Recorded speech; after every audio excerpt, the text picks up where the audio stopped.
City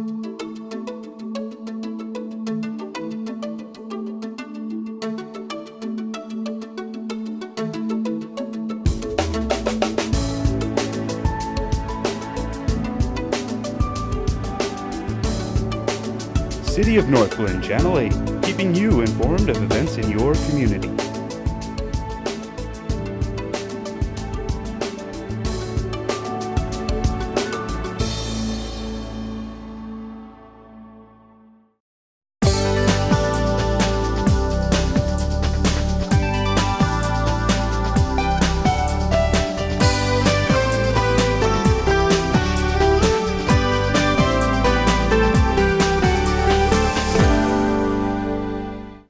Everyone, welcome to our September 10th regular City Council meeting. I would like to call the meeting to order, and Joanna, would you call the roll, please? Mayor Dodge? Here. Mayor Pro Tem Escobar? Here. Councilmember Sowers? Here. Councilmember Leidy? Here. Councilmember Downing? Councilmember Brown? Here. Councilmember Whitman? Here. Councilmember Duran-Mullica? Here. Councilmember Wilford? Here. Will you stand and join me in the Pledge of Allegiance, please? I pledge allegiance to the flag of the United States of America and to the republic for which it stands, one nation, under God, indivisible, with liberty and justice for all. Thank you. Heather, is there any response to citizen inquiry this evening? There's no specific response to citizen inquiry, but what I thought I would do this evening for council's benefit and that of the community is just give you a quick update on the usage of our CRM system, if that would be okay with you. In August, we had 100 requests open and 96 of those were closed. The request method, 50% of our citizens are using that system via the website. And then 23% either from a phone call or an email have been entered by employees. And then we have 27% of those requests coming from the mobile application. The most frequent requests include graffiti, new trash or recycling cart, general code enforcement concerns, pothole, and street repair. So I thought those were some interesting statistics to share with you, and I've asked Bob Lair, our IT director, to provide me with updates on a monthly basis so that way I can share those with you. Thank you very much. Next question. Are we going to track the turnaround time, the response time on those? Is that our next step? Or? I believe we are. So let me ask that question specifically of Bob, and I'll follow up at the next meeting. Thank you. Sure. Any other questions? Thank you. Are there any agenda additions and deletions from the council? All right. Hearing none, we're going to move right into proclamations. We have 3 this evening. I am going to stay on the dais because no one is here to receive any of them. The first one is in celebration of Cities and Towns Week. Sorry, I have the wrong one. Here we go. Whereas municipal government is the government closest to most citizens and the one with the most direct daily impact upon its residents, and whereas the residents of Northglenn rely upon local government to deliver services such as clean water, trash, and recycling, public safety, transportation, and recreational opportunities. And whereas municipal government is administered for and by its citizens and is dependent upon public commitment to and understanding of its many responsibilities. And whereas municipal government officials and employees share the responsibility to pass along their understanding of public services and their benefits, and Colorado Cities and Towns Week is a time to recognize the important role played by municipal government in all of our lives. And whereas the City of Northglenn and other member cities and towns of the Colorado Municipal League have joined together to teach students and citizens about municipal government through a variety of projects and information. And whereas Colorado Cities and Towns Week offers an important opportunity to convey to all citizens of Colorado that they can shape and influence government through their civic involvement. Now therefore I, Carol Dodge, Mayor of the City of Northglenn, Colorado, do hereby proclaim the week of September 10th through the 16th, 2018 as Colorado Cities and Towns Week in the City of Northglenn, and encourage all residents of every community to actively participate in the events and activities planned in celebration of Colorado Cities and Towns Week in an effort to become more familiar with local government and the services it provides. dated at Northglenn, Colorado, this 10th day of September 2018. The next proclamation is for National Hispanic Heritage Month. Whereas in 1968, the U.S. Congress authorized the observance of National Hispanic Heritage Week, and it was expanded in 1988 to a month-long celebration to honor our nation's Hispanic heritage. And whereas during this month, America celebrates the traditions, ancestry, and unique experiences of those who trace their roots to Spain, Mexico, the countries of Central and South America, and the Caribbean. And whereas Hispanic Americans have enriched the American way of life, and their commitment to faith, family, and hard-working community have helped unite us as a people. And whereas Hispanic Americans lift up our communities and our economy as entrepreneurs, executives, and small business owners, and make contributions in areas such as science, art, music, politics, academia, government, and sports. And whereas the City of Northglenn is proud to join communities across the United States in honoring Hispanic Americans whose leadership and achievements has significantly contributed to the progress of America. And whereas 32% of our residents are Hispanic or Latino, and it is the diversity of our community that makes Northglenn great. We are proud of the many Hispanic Americans whose active involvement in our businesses, schools, churches, civic clubs, and local government is vital to our success.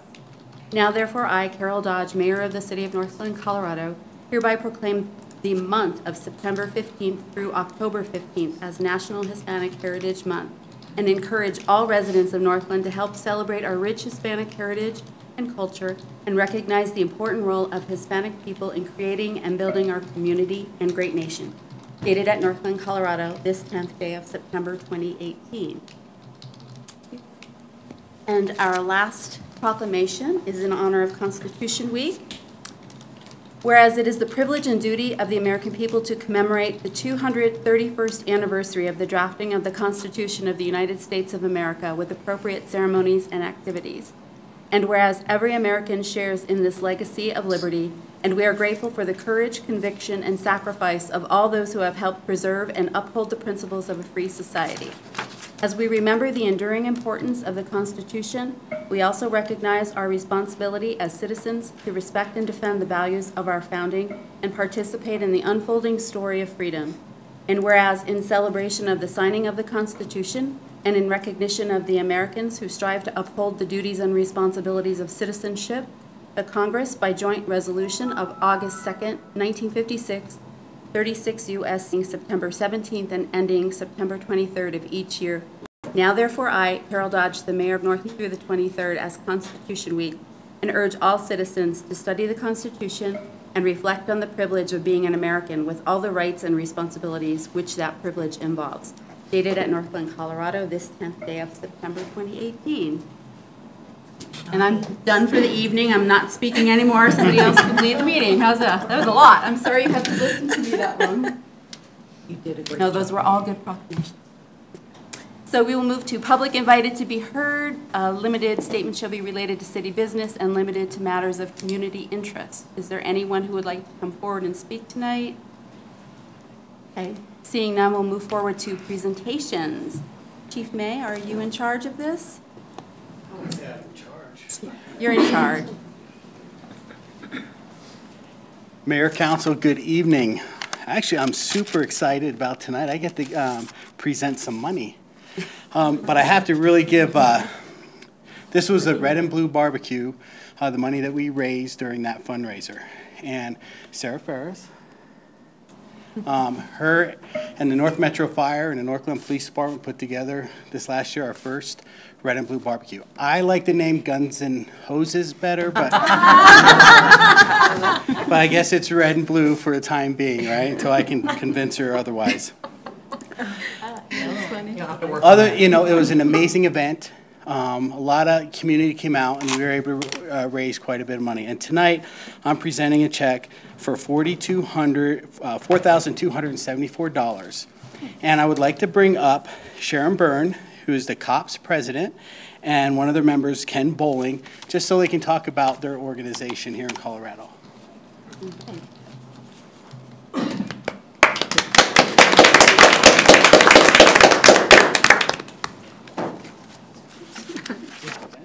Good evening. Thank you for having us here.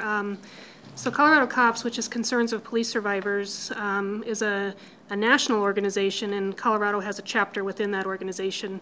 And we provide services to survivors of siblings, parents, co-workers, children, spouses of fallen officers. There are yearly hands-on programs where they have retreats for each different area. And plus we also help, if needed, get people to National Police Week in May so that they can see their officer's name on the wall.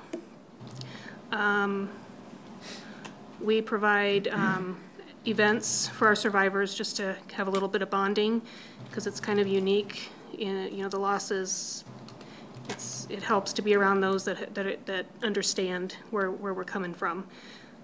We also provide training for departments to prepare them for when, not if, because unfortunately it's bound to happen, there's a line of duty death. So we can help with preparing them in all different aspects for that.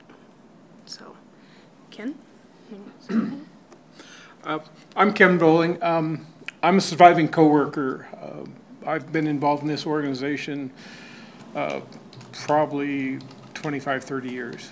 I can't remember. It's been that long. One of my coworkers at the Jefferson County Sheriff's Department was killed in the line of duty.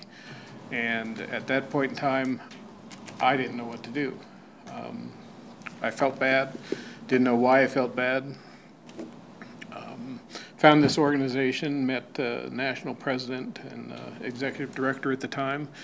She introduced me to the organization, and since that time, I've been an active member, volunteer. It's an organization nobody ever wants to belong to. I can tell you that. I didn't want to belong to it. I know Sharon didn't want to belong to it. We're out there. We provide resources for the family members, coworkers, to help try to put their lives back together. It's never going to be the same. But we try to provide some resources to help people get back to a somewhat normal life. It's donations like this that keep our organization going. We strictly run by donations. And we appreciate everything, and with this kind of money we can send people back to Washington, D.C. and help them get started on the road to recovery. Thank you. Thank you. Thank you so much. Thank you both for the services you provide. It's very important, so thank you. Yes, thank you. That's why I'm here. Scooch in just a little bit. All right, you want to scooch over just a little bit? Okay. 1, 2, 3.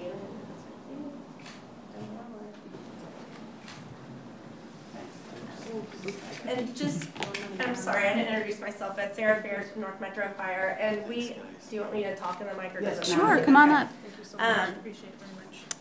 Anyway, so half of the money from the event went to Colorado COPS and the other half went to Colorado Professional Firefighters Foundation to support fallen or seriously injured firefighters as well. So overall, we had about $8,500 in net proceeds from the event that we were able to donate, and we're going to continue to grow this. And I want to thank all of you that supported this in various ways, from judging and sponsorships and in-kind donations and showing up. So thank you so much, and we'll continue to grow this. Thanks, Sarah. Thank you. It was a great event, and thank you to our police department and firefighters for gathering that generous donation. It was great. Thank you. And the food was wonderful. Food was wonderful. Don't get the food. That's right. All right. Next, is there a Legislative Policy Committee update this evening? Yes, there's a very short one. So we met and went over our agenda for our upcoming Northglenn Economic Development Tour with legislators that we've been diligently planning. It'll be hosted September 27th from 5 p.m. to 7 p.m. starting at Stonehawker. We did invite candidates from Senate District 24, 25, 21, and then House Districts 31, 32, 33, 34, and 35. So we hope to provide an update to all of you We know that many of the candidates are in the midst of campaign season, and so if we don't have a very strong interest, we may delay the event until after the election. So stay tuned in your inboxes, and we'll be sure to let you all know so that you can be able to join us. And then beyond that, we're looking forward to sharing the updated legislative policy guide next month.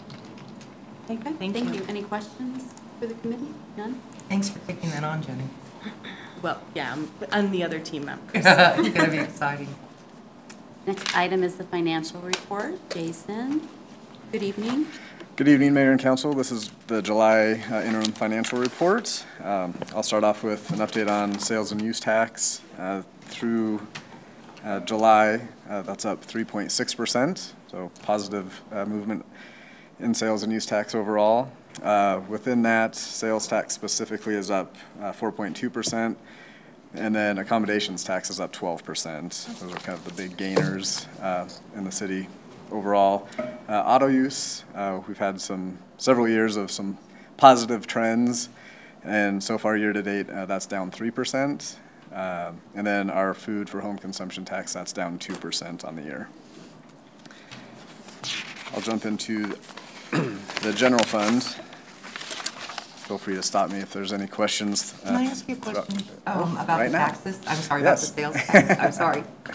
Can you do me a favor and get together the tax contributions, I'll call them, from our marijuana distributors here in the city, specifically Be Good and Green Solutions? Can we report on that differently? I mean, separately? I just want to know.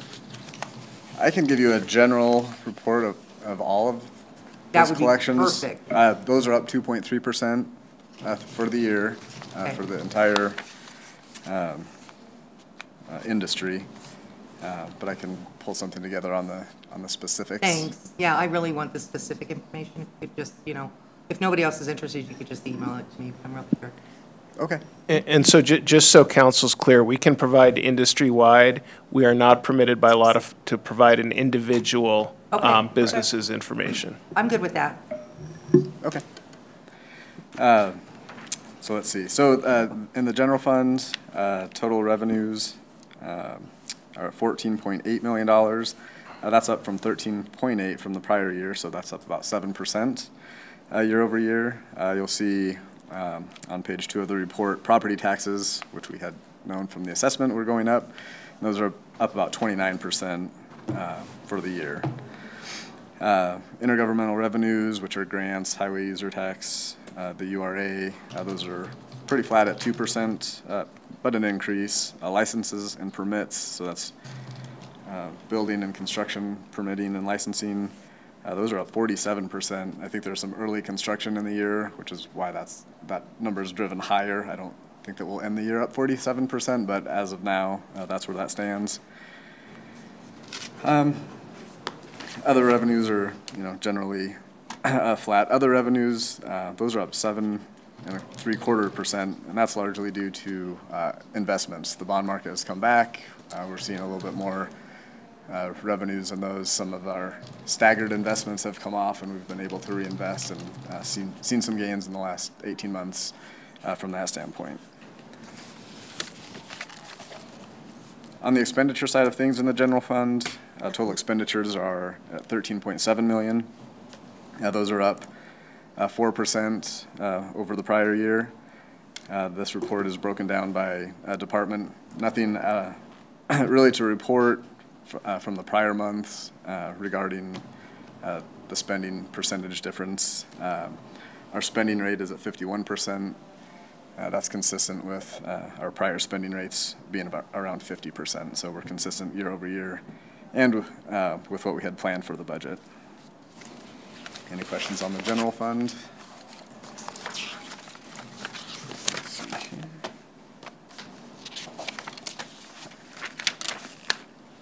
here. The water fund, total revenues are at $5.7 million and total expenditures of $3.6 million.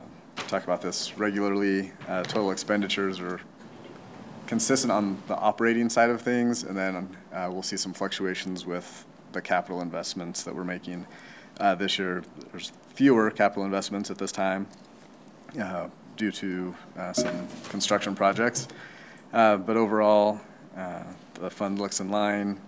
Our water resources revenue, so the non-food tax revenue, the sales and use tax is up 4.8%.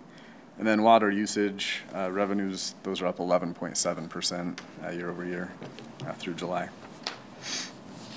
And then in the wastewater funds, total revenues are at $2.1 million and operating expenditures of 1.9. Again, revenues are up a little over 8.5% year over year in the wastewater fund. And then total expenditures are in line with what we had planned. And again, one-time capital projects affect that number on a year-to-year basis. Next, the stormwater fund. The total revenues are $232,000 and total expenditures of $144,000. Revenues are up 1.87%. Expenditures are in line with what the planned budget. You'll see it's a 90% decrease from last year's one-time contribution to Grange-Hall Creek. So that number looks a little funny, percentage-wise.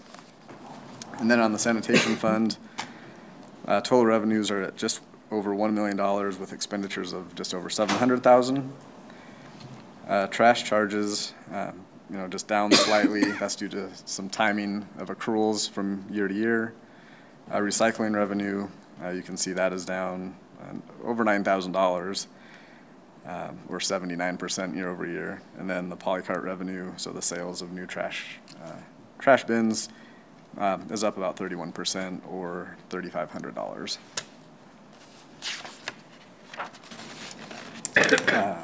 Our cash and investments at the end of July were at $66.7 million, and that's up from $55.6 in 2017.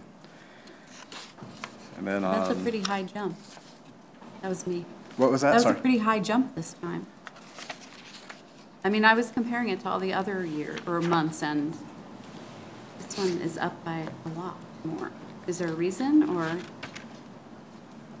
I looked at that as well, and looking historically, there is kind of a bump, and actually September and October we'll probably see kind of our biggest bumps.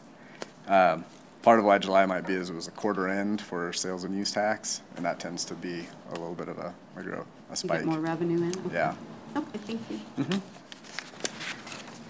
Mm-hmm. And then on page 11 of the report, tax collected by, I guess we circle back to tax again, by the geographic areas. You'll see some pretty good trends, especially with our larger areas, the Marketplace, Northglenn Greens, Malley, and City Center. All but Malley being up, 3 to 10% on the year. So we're seeing our local economy, very specific to our different areas, doing pretty well year over year. And with that, my portion is complete. So I'm open to any questions. Questions for Jason? No, good, just Hang on a minute, because I wrote a couple of notes, but now I wrote them a couple of days ago, and I have to refresh my memory. You know what? And this was on the capital improvement program from the Conservation Trust Fund. I guess I was just wondering if we could get an update on the pedestrian bridge repair. What's the status of that? I don't even know. Amanda, can you tell us what that is? Do you mind coming forward? Or Heather? I'm sorry. Either. Kent? You guys want to tag team it? You're all here. Is it in the Conservation Trust Fund, you said? Yes. Mm-hmm. So the Conservation Trust Fund, that would be the Croak Reservoir ped bridge, and that is complete. Oh, okay, but then there's another one. Hang on, let me find it. It's the other one, the Marketplace ped bridge. That's the one. Is it done? No, I don't know. Because it's saying that we spent $227,000. There's 158 remaining. Did it come in that low? Is it done? It is complete. Yeah? Oh, that's good. That's good savings. Where did that come from? We got a favorable bid from the contractor, so that was for a total project cost. So that included all the engineering and the design that we had to do as well. Good. That's good to hear. All right. I have some other ones, but I think I'll just come in one-on-one and talk to you, Jason, about some of my other questions. So I should have done that beforehand. Thank you.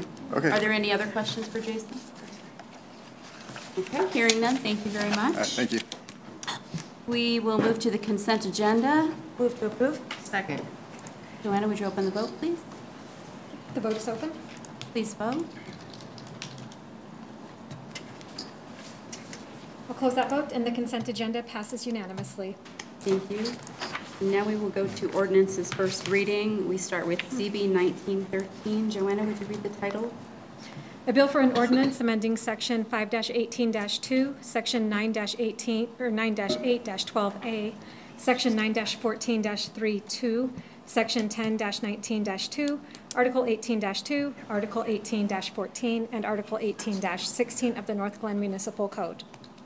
Thank you very much. Move for approval. Second. You got it, Corey? Thank you. Yes. Good evening, Mayor and Council. This is purely a technical amendment to the Northglenn Municipal Code. During the 2018 legislative session, the legislature took alcohol and marijuana out of Title 12 and created a new Title 44. And so throughout Northglenn's municipal code, there is reference to Title 12 because that's been where alcohol and marijuana have been historically. And so it is just changing the reference in the Northglenn Municipal Code to the new sections of the state law. State law is effective October 1st, which is why this is provided now. Thank you. Any questions, Corey? None? Hearing none, Joanna, would you open the vote, please? The vote is open. Please vote. I'll close that vote, and CB 1913 on first reading passes unanimously. Thank you. We will move to CB 1914. Joanna, is it the same? No, it's not the same. Would you read the title, please?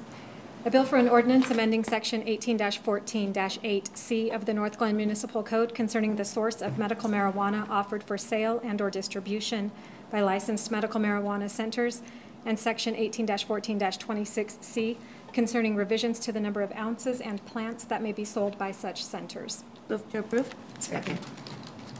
Corey? Once again, this is presented to make conforming amendments to the Northglenn Municipal Code to go with changes to state law. Since medical marijuana first started being regulated at the state level, there was something called vertical integration, which essentially meant you had to grow 70% of your own medical marijuana.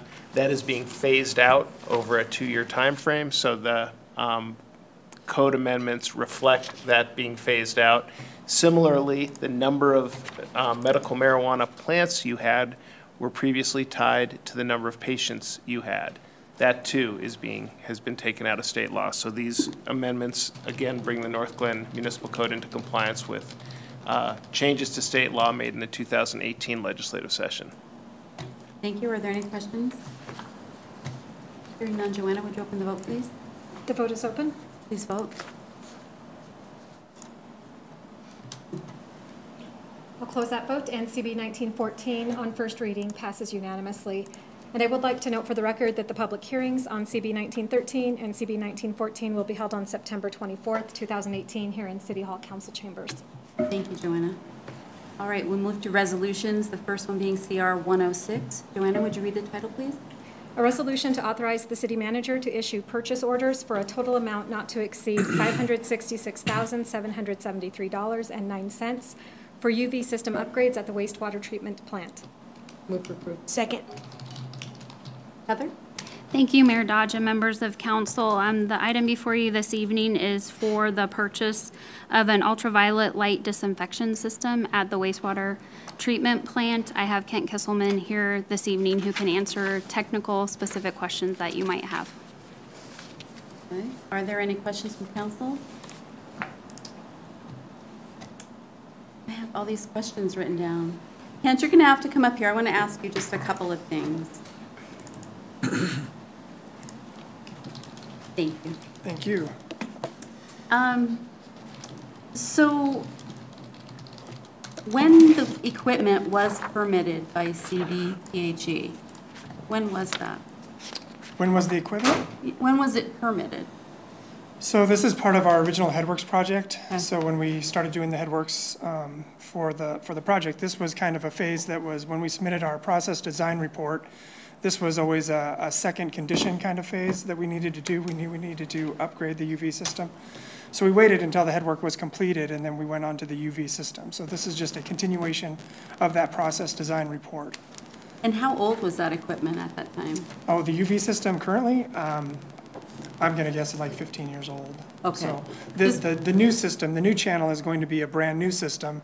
And since the new system was new and the channel 1 stuff couldn't communicate with the new stuff, so we had to upgrade the first channel. So then they're both, we'll have 2 new channels that will meet our requirements for the process design report. And if one goes down, you can use the other? We can. Okay. Yes. Thank you for giving us some explanation on it. I think it's important for the residents to hear this because it is an expensive project. So thank you very much. Any other questions for Kent while he's up here? Yes. Heather, I'm sorry, Kent, it's not for you.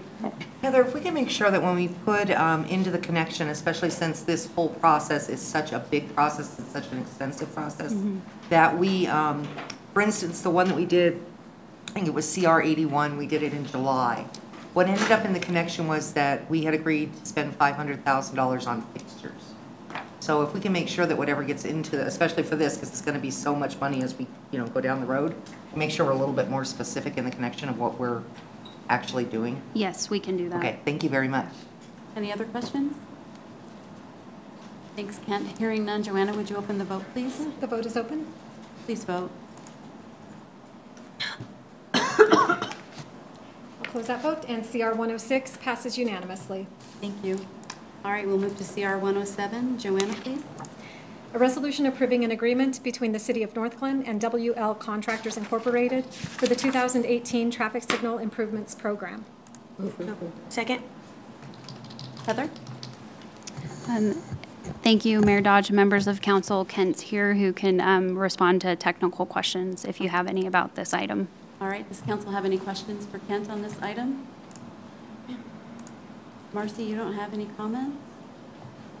I don't really remember my comment. I mean, I felt like I had one, but I can't get it to pull up. I can't get it to pull up either. Yeah. You have a server error.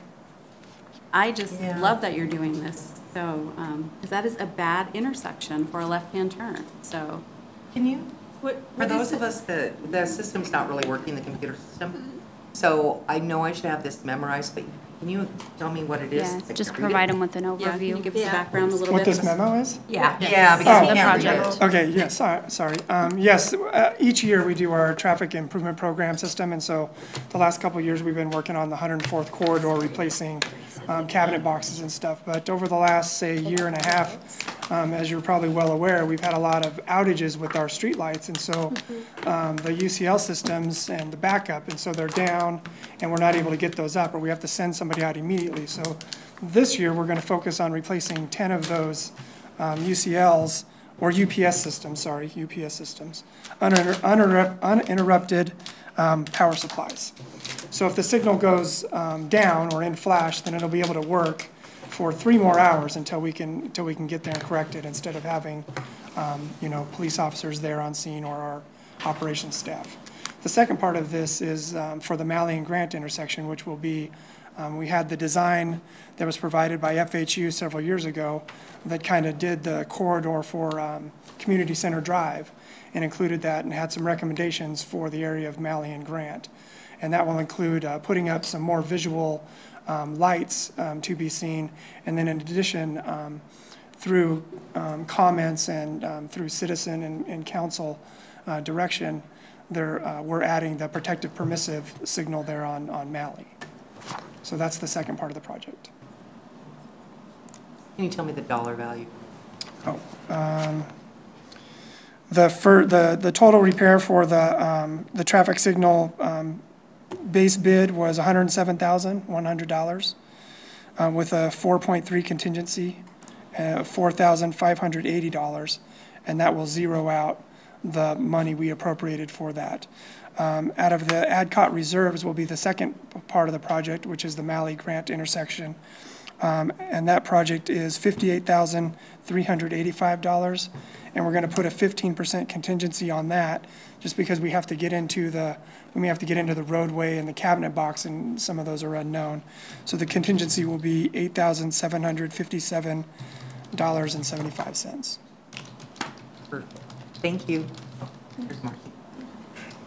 Okay, thank you for that, and I'm excited to see this, but I'm also wondering, Heather, is it possible that we can have an update sent to the Citizens Affairs Board? Because I think it's important that they see, I mean, they put as much effort into making this happen as council did in making sure it made it to the budget. So can we just give them an update that Yes. it will be effectively? Any other questions while Ken's here? Ken, thank you very much. Thank you. Thank you. Thank you. Joanna, would you open the vote, please? The vote is open. Please vote.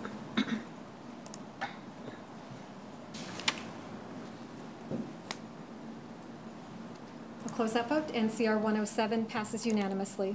Thank you. We will move to CR 108. Joanna, would you read the title, please? A resolution approving the professional services agreement between the City of Northglenn and Keller Rohrbach LLP for legal services for opioid litigation. Move to approve.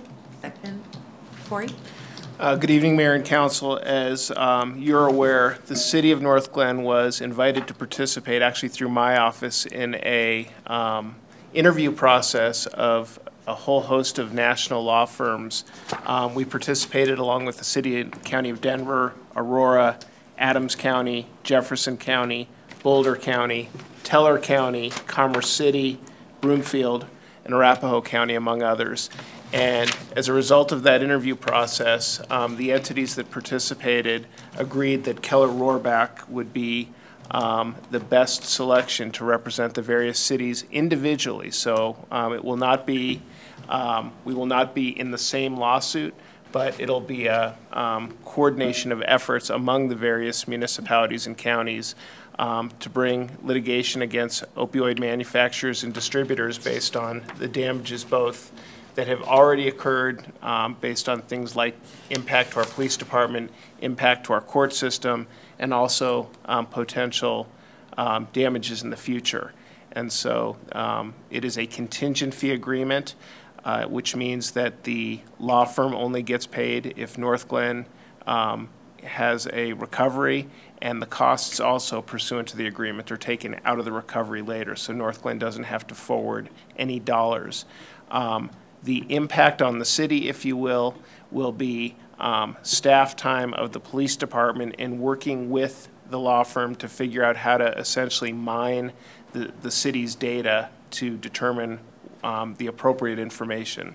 And so my office will coordinate with their office, and we'll work with the police department really to, frankly, kind of code information that's already there so we can identify where those impacts are. Thank you. Are there questions for Corey? Yes, I'm sorry, Becky. So Corey, when we're not going to be a partner in a suit with any of those other cities, but will we be suing at the same time as those other cities when we go after a manufacturer or something like that? It'll be in roughly the same time frame. I don't anticipate that literally the same day, right. Each entity, because there's different entities are going to have different impacts, but it's certainly part of a coordinated effort. This is awesome. Gordon? Thank you, Mayor. Just a comment. Thank you, Corey, for bringing this to our attention and all of your work on it. I know it was the interview process and so forth, but we're lucky to have you, and this is awesome. Yep. Any other comments? Hearing none, Joanna, would you open the vote, please? The vote is open. Please vote.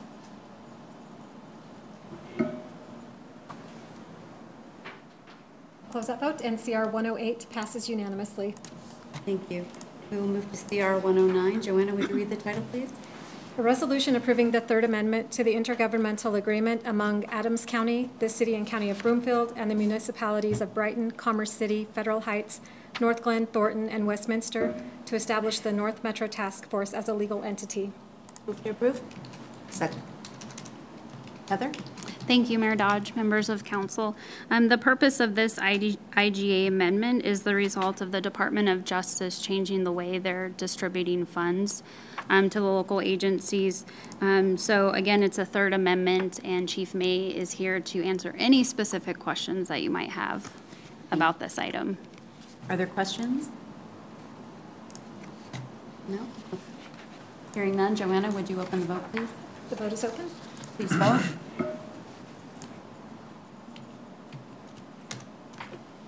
I know, Joanna, I just wanted to read something. I'll close that vote. NCR 109 passes unanimously. Thank you. All right, we have a discussion item tonight. It is the City Council Employees Evaluation Criteria. Heather?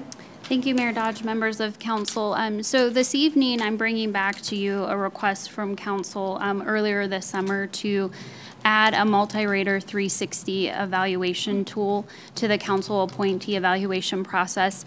In reviewing and getting up to speed on this request, I'm recommending to council two options, not just the addition of a 360 multi-rater feedback tool, but really taking the process a step further in my mind in terms of the option of bringing in a third-party facilitator to really manage and work with council through the evaluation processes.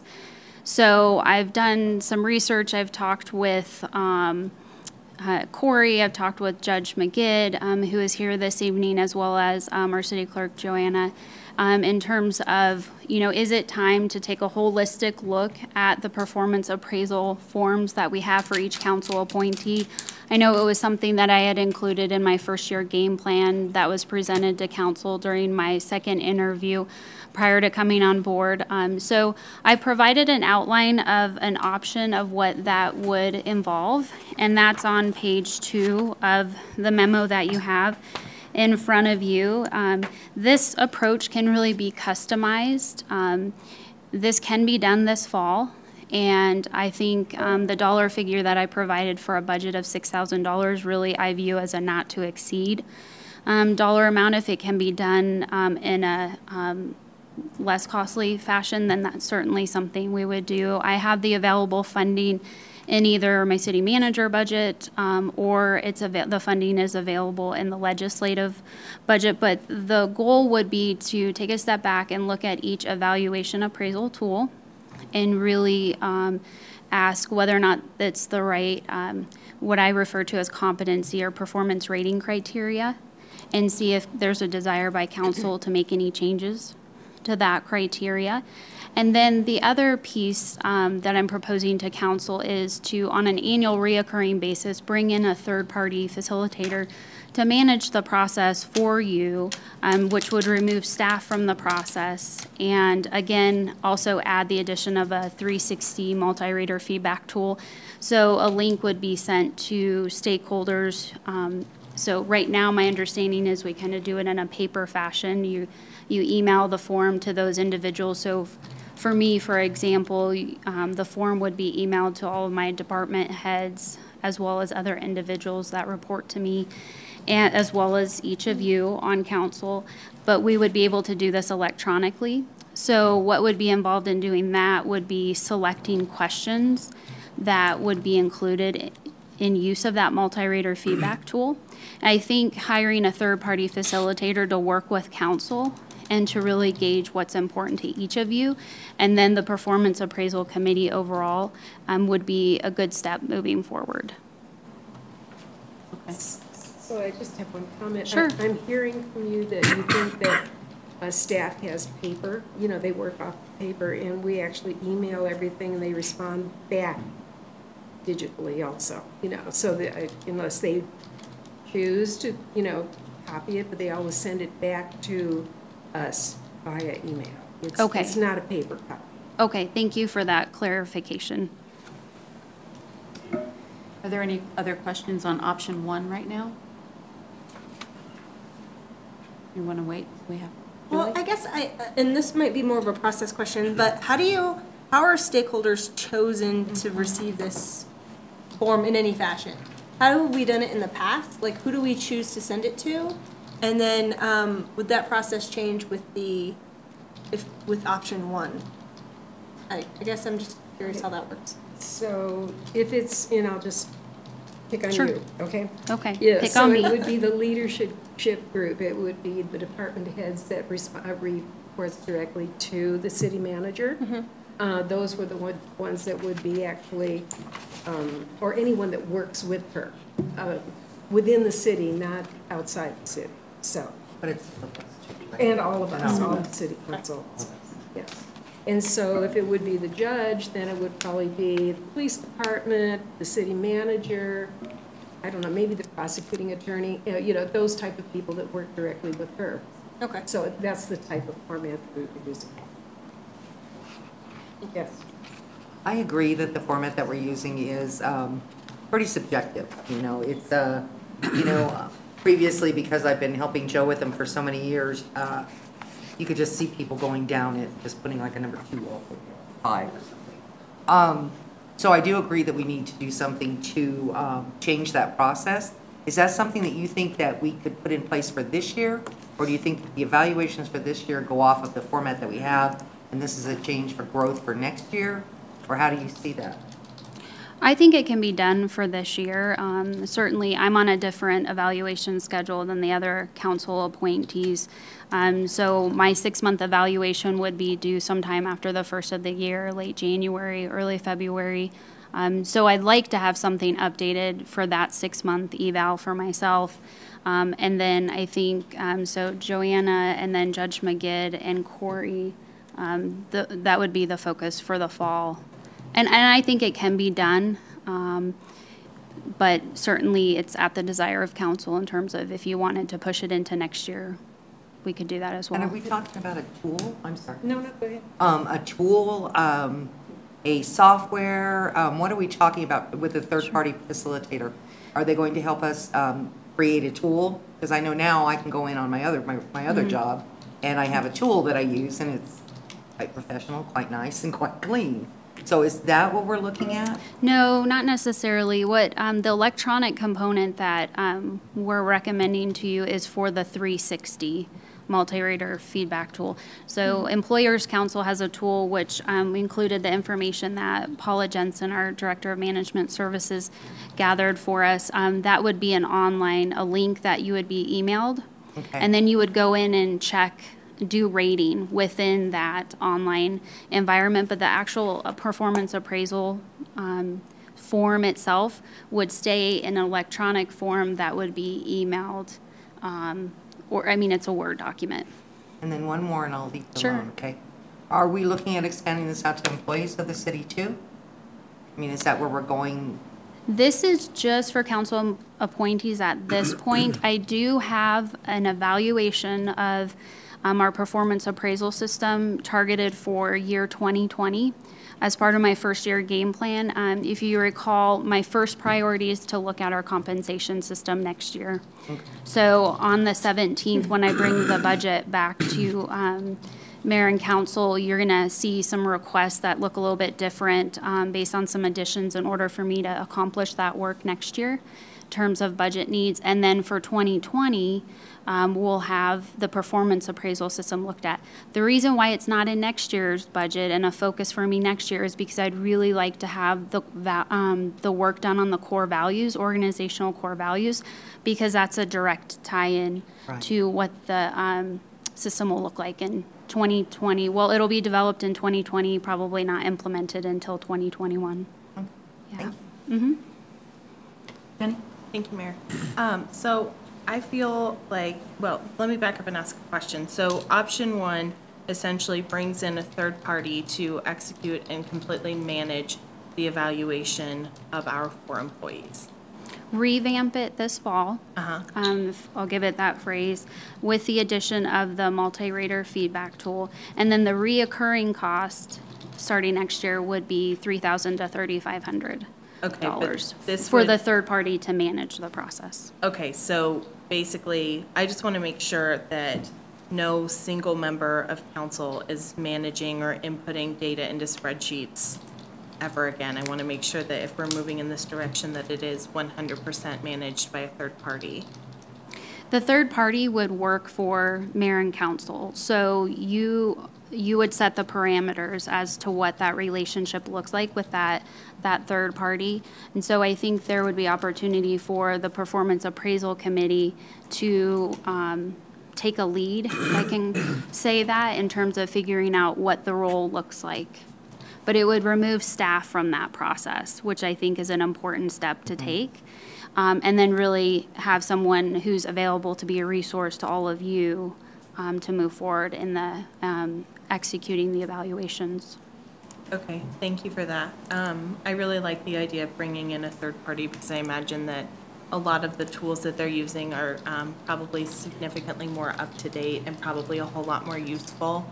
And I think it's important that as we're doing evaluations that we're giving feedback that our staff can turn around and use instead of numbers that do tend to be a little bit more subjective. So I think that this is a step in the right direction. Are we going to have any sort of follow-up study session, or is this primarily where you're getting direction to go and figure this out? Tonight's meeting, the purpose of tonight's presentation is to get direction if council desires to move forward with option 1 or option 2. What I would do is I would find, I have one facilitator in mind who has experience doing this work with a couple of metro area cities, as well as I spoke with another facilitator earlier this afternoon, same situation. So I would bring their resumes forward, and then certainly I could bring this item back to a council study session, and those individuals could be interviewed. We could have them make a presentation to you, and then you make the selection, or if you desired to have the performance appraisal committee do that work, there's a lot of different options. Okay. I am wondering if we can go over option 2 and then fully discuss both options. So option 2 would be the original request based on my understanding of council's direction, which was to have Paula bring back a multi-reader feedback tool, which is the Employers Council feedback tool. So that's the electronic feedback tool, 360 as we call it.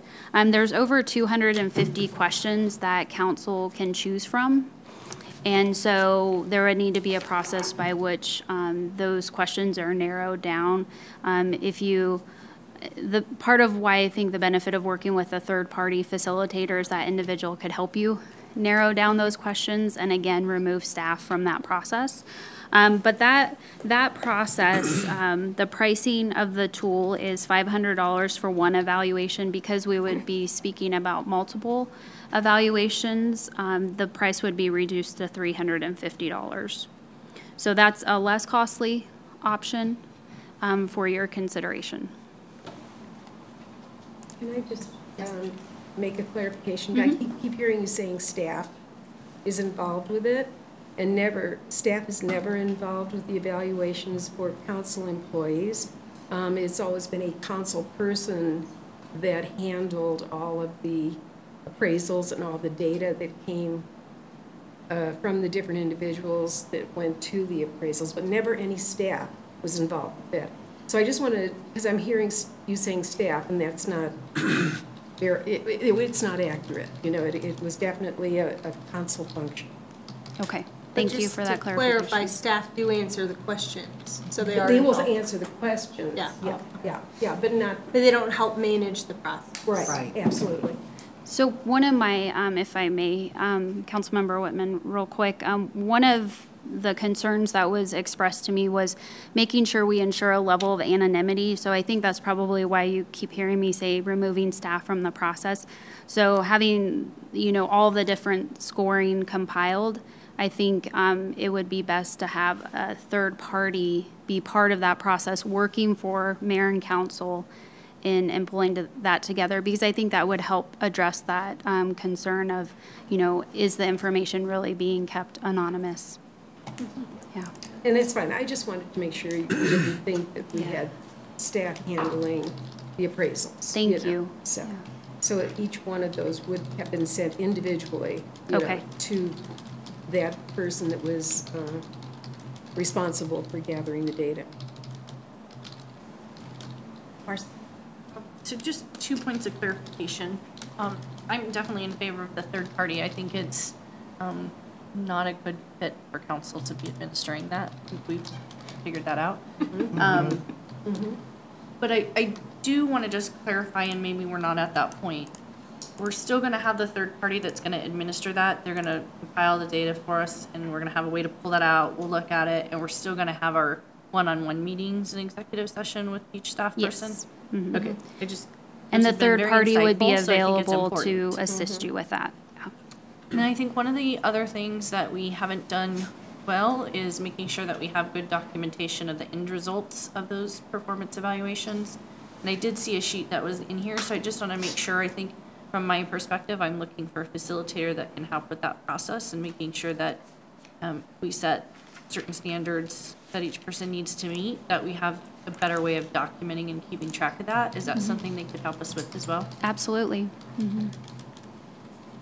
Anyone else? And a question I also have on this process, I am also in favor of third-party vendor coming in and helping us kind of set this up. I think just kind of looking at the sample report that's in the packet, I feel like you could possibly get more useful feedback as an individual employee that help guide you in a way. But tagging into what Marcy was saying, one thing I would like to see too moving forward, and maybe this third-party vendor can help us, is how do we, establish, what are the goals are, and so that next year we have a better way of measuring performance over time. And so I think that might be something that the vendor can help with as well. As what do we want to get out of this, especially next year when we repeat the process? And those would, you hit on questions that the third-party facilitator would ask each of you individually. What's your perspective? What do you want to see be the outcome of this process? And then she or he would help shepherd council in developing what that tool looks like. And they could be different. The city attorney's performance appraisal form could be different than mine versus city clerk and Judge McGid. So they can each be customized. And all of the cost projection that I put in here accounts for that type of customization. Further comments?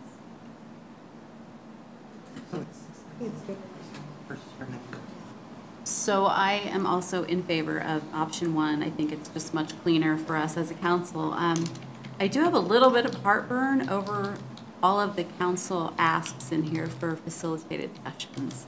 And you said that it would be done in the fall. So the first part is 2 hours. The next is 4 sessions, 1.5 to 2 hours. Another 3 sessions, 1.5 to 2 hours, and then the ending meeting. So I worry about commitment. I think it's tough for anybody right now. Holidays, just a lot of busy schedules. It's just a lot of asks, and then if we're not all together and not all giving input, is there maybe a possibility of doing conference call or something else that everybody could have a way to give their opinion? This can definitely be customized based on your direction. So fewer sessions, fewer sessions, less time for each session. It can all be customized with the third-party facilitator. So that's part of the initial discussion with them. Okay, okay, that makes me feel. So this was really meant to give you a picture of what it could look like. And this is modeled after a community in the Denver metro area that just recently went through the process. And I'm aware of other examples where the process looks different, say the city of Arvada versus the town of Parker and the processes that they use. So I can make sure that you have more of those options when you're in the selection process of that individual. Okay, that's good thing. So we do have all 4 of our council employees here tonight. Do any of you want to provide any feedback? Preference, or, I mean, I know it's about you, but I'm just wondering. Yes, Judge McGinn. Please. I think the facilitator is a great idea. I have actually been meeting with some cities because there's some municipal courts that have had some problems with their judges, and I think a lot of it gets into because there's not as much oversight by the city council. I don't think Northglenn needs to worry about that. I think you guys have a robust involvement with the court, but I do think it's a great idea to have. That was good. I think it's good to have someone that facilitates and tells you what kind of things you should be looking for, because I think the municipal courts that are in the news or getting sued, I think their city councils just didn't know what to look for. So I think that having that facilitator is a great idea, to have them say, here are the things you should be looking for a judge. It's different than the city attorney, it's different than the city manager, but so that would be my feedback. Thank you very much. Thank you. We appreciate that. Anyone else? Or? Corey? The only thing I would say is I think the customization piece is important, because I do think are seeking different things from your 4 different employees. But frankly, from my perspective and evaluation process, you could think I'm wonderful on Friday, and if I lose your trust on Monday, then that's something you can't get back. So it's, to me, it's a broader issue than just an evaluation. I feel like you evaluate us every day. And you have to have top scores every day. So. I feel like you've given that answer before some. Perhaps. It seemed very rehearsed, that's all. You had that one. Heather or Joanna, you want to share anything? Sure. I do think there are some advantages to the third-party facilitator. I think it could be valuable, as Councilmember Duran Mullica said, to work on establishing those performance measures and to kind of take the burden off of City Council and have some of that continuity as the councils change every 2 years, to make sure that staff is still headed in the right direction and to just provide a different opportunity to set some goals in advance and then follow up on those. Thank you very much. Heather, I think we know. I don't have anything additional other than we have Paula Jensen here. Paula, did you have anything you want to add? I don't. Okay, thank you for your work on this. Okay. So does the council have consensus to move forward with option 1? Yes. Okay, thank you. Thank you. Great. Thank you very much. Thank you. Thanks, Paula. All right. Next is council communications. Jenny, we'll start with you. Thank you, Mayor. The only item is just a reminder that our upcoming Ward 4 meeting, the fall edition, is coming up next Tuesday. Again, we'll be starting at 6 p.m. with a candidate meet and greet, and then moving on to introduce our new city manager, Heather Geyer, as well as getting an update on the zoning the zoning code rewrite. So I hope everybody can join us. We'll be at Vantage Point High School again at 6 p.m. And if you have little ones that you'd like to bring along, we will have a carrot there as well. That's all. Thank you. Thank you, Julie. Marcy? So just a reminder that Ward 3 will have our ward meeting on September 29th at the Justice Center at 11 a.m. And it is our annual Ward 3 barbecue.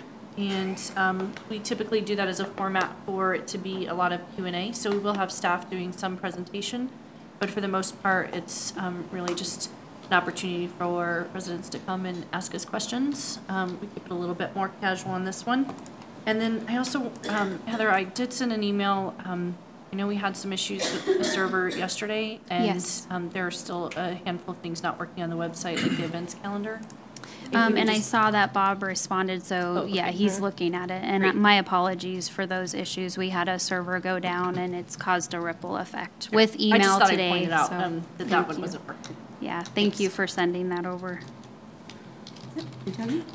Broncos won. We have our ward meeting, as Jenny said, on the 18th.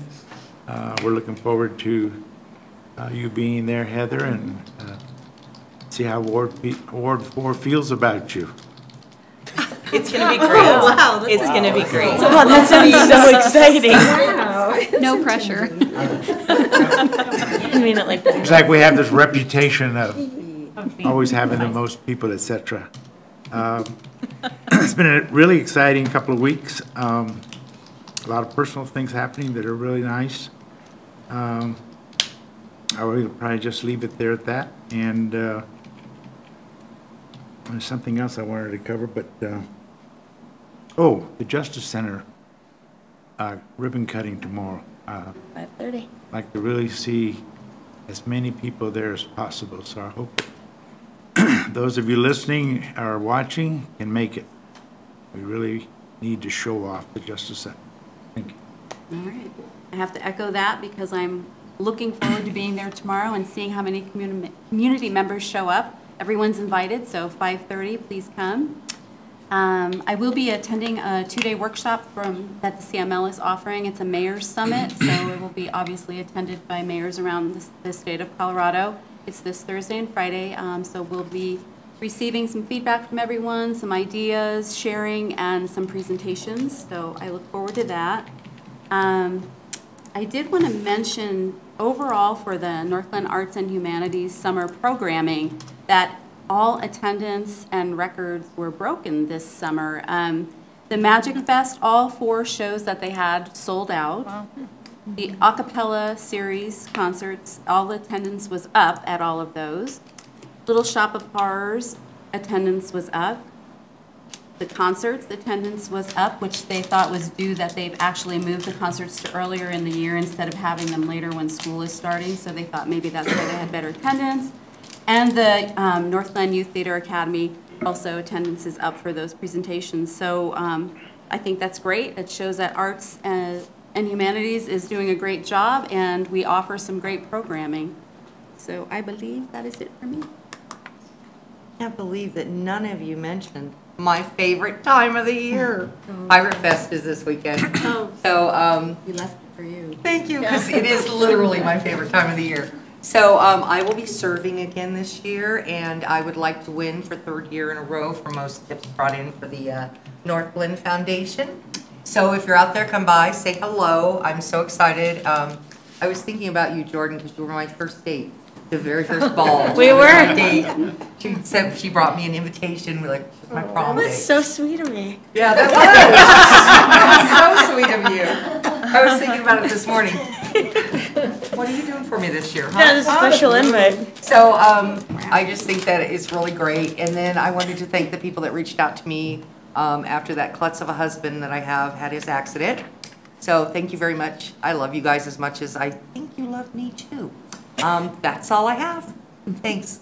Okay, just a couple things. You might notice there's a tomato at each of your places, and it's the community gardeners over at Stonehawker actually thanks everybody for their support and provided a tomato from the garden. So I told them I would bring them to you. So thank you. And they were excited. I mean, you know, because it's always a really, they work hard. They really do. So also I want to mention that on September 13th, after we have the ribbon cutting for the Justice Center, the next day we'll have the ribbon, or it's not a ribbon cutting, but a hard hat tour over at the Ralston House, and everyone is invited, and that's from 4 to 6, you know, so, and it is a tour up there, so it's really great, yeah, to do that. And then I almost forgot, I don't know how I did this, but the powwow, the annual powwow will be held this weekend also, and that's Saturday and Sunday. And it'll be from 1 to 6 each day. So everybody come on over. And that's at Stonehawker, right? At Stonehawker, yes. So that's all I have. Yeah. Thank you, Meredith. All right.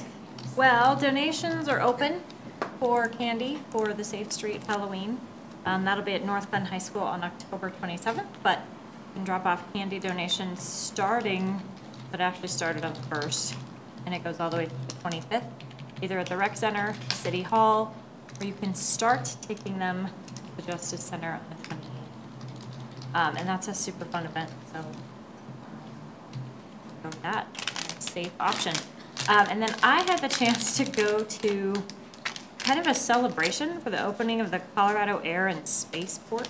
This is the coolest thing. I had no idea what I was walking into. And the Adams County Commissioners have been working for at least 8 years to get this done. It's where the Front Range Airport is now, Colorado Air and Spaceport. So it's officially an FAA-approved site. They have an operator license, and it's just cool. But a couple things. They had an event at Wings Over the Rockies, which was just a beautiful venue for the celebration. And Governor Hickenlooper said something that I sort of captured right away, and I thought we could use it, but I'm using it during my day job as well. He's used this phrase, we collaborate at the speed of trust. And I found that to be quite beautiful. A little deep, but it was super powerful. It made a lot of sense, and it's very transferable to other organizations. So, and then sort of a tagline for all of this space travel, the expense of space travel, where they're headed. They said it multiple times, different speakers threw it in there, and it was something about like in Colorado where the first mile is free. Because apparently, yeah, isn't that cute? I was like, oh, that's adorable. And then they would chuckle every time they said it. So apparently space travel is very expensive by the foot. So my first mile is free in Colorado. So anyway, it was very cool. I was very proud of our Adams County commissioners and the work that they did with that. So Awesome. Just echoing what everyone else mentioned, but tomorrow, Councilmember Lady and I will be presenting to Leroy Drive Elementary School, 2 third-grade classrooms, or 1 collective classrooms. But we want to thank staff for the amazing swag bags that we're taking all of the kids to talk about government and how to get more involved at such a young age. Ribbon cutting tomorrow.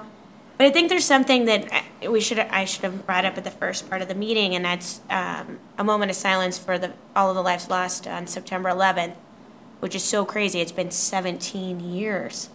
But for me, I think that was my first introduction to patriotism. Thank you, Grandma. But for living that and standing with them tomorrow and always. Joanna? Looking forward to the ribbon cutting at the new Justice Center tomorrow, and that's all I have. Heather? I'd just like to do a big shout out to staff as well as elected officials who have been involved in the construction of the Justice Center. It's been a huge undertaking. I know a lot of hard work has been poured into that facility. We're excited to have a celebration tomorrow, so we hope members of the community come out and celebrate with us. So thank you, Chief May, Judge McGitt, and all of your staff members who have been such an instrumental part in making that project come to fruition, and also engineering staff who's been really instrumental in that project as well. Proud to say that I'm officially a resident of the city of Northglenn. I moved in over Labor Day. Congratulations. Thank you. I'm really excited to be here. I'm not going to tell you my address. I have an idea just from the Public record. description. Right. I think I can But I think find it's it. in Ward 1. You can probably find me. So really excited to be here. So thank you again for the opportunity to serve Northglenn. I think it's awesome that you did that, Heather. Thanks. That is, you're the very first city manager we've had that has moved into the city. I just think it's awesome. I know where to find my coffee, my groceries, and get my workouts. So it's a great Cool. community here. Well, I really appreciate that, Heather. You're welcome. You made that sacrifice. That's a big deal. I echo that, and now you get to feel our pain. How's that? That's not a sacrifice. Enjoy. No, to move here.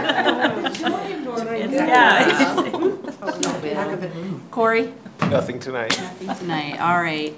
Then we will move to the public invited to be heard, limited to 3 minutes per speaker. Is there anyone who would like to come forward this evening? Seeing no one, I would move to adjourn the regular council meeting and move into executive session pursuant to section 4.5 parent D of the City of Northglenn Home Rule Charter for legal consultation and advice regarding Croak Reservoir. Hey. Can I get a second? Second. Okay. Joanna, would you open the vote, Chief, please? don't go yet. Vote is open. I want you. Please vote. Did you like that? First and then one, Chief. He's not listening to me. Don't go yet. Chief May, wait, you're being called. You're being summoned. Okay, did everyone vote? Yeah. I'll close that vote, and the motion to adjourn to executive session passes unanimously. Thank you, we are adjourned. And we will be upstairs in the manager's conference room. Oh, upstairs.